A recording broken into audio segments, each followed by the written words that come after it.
131. Vous avez parcouru environ 500 mètres lorsque vous entendez des cris et des bruits semblables au fracas du tonnerre. En vous approchant, vous apercevez bientôt une clairière que vous connaissez déjà. C'est là que s'élèvent les ruines de Roma, un ancien temple de la forêt. Une troupe de Glock dont vous évaluez le nombre à 25 ou 30 sont en train d'attaquer les ruines qui l'encerclent.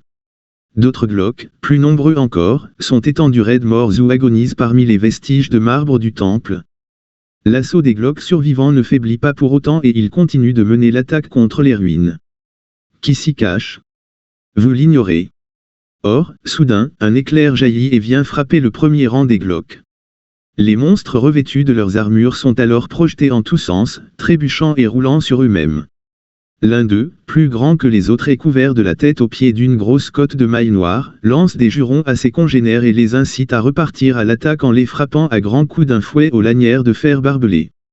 Vous dégainez votre arme et vous vous approchez de la clairière en restant à l'abri du feuillage.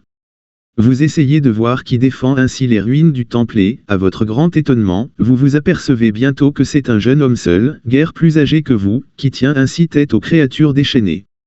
Vous reconnaissez aussitôt sa toge bleu ciel brodée d'étoiles, c'est un jeune théurgiste de la guilde des magiciens de Torrent, un apprenti en magie blanche.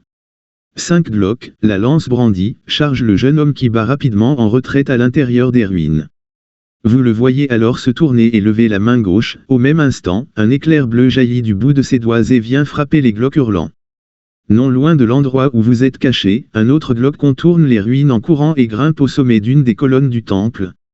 Il serre entre ses dents un long poignard à la lame recourbée et s'apprête à sauter sur le jeune sorcier qui se tient debout juste au-dessous de lui. Si vous souhaitez crier pour avertir le sorcier du danger qui le menace, rendez-vous au 241.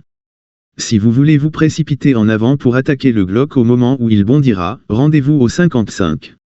Si vous préférez ramasser une pierre dans les ruines et la jeter à la tête du Glock, rendez-vous au 302. Enfin, si vous estimez plus judicieux de quitter ce champ de bataille et de poursuivre votre chemin en retournant dans la forêt, rendez-vous au 101.